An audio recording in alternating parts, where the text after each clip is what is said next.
Mr. Jobs, you're a bright and influential man.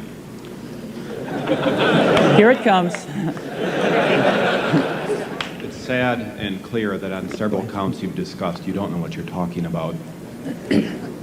I would like, for example, for you to express in clear terms how, say, Java, in any of its incarnations, addresses the ideas embodied in OpenDoc.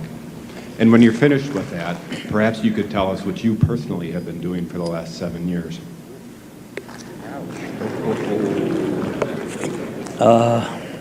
You can please some of the people some of the time. But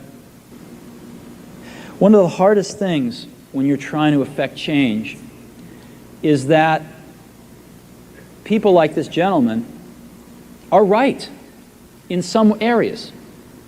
I'm sure that there are some things OpenDoc does, probably even more that I'm not familiar with, that nothing else out there does.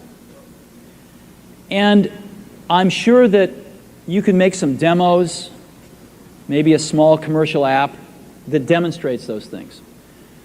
The hardest thing is, how does that fit in to a cohesive, larger vision that's going to allow you to sell $8 billion, $10 billion of product a year?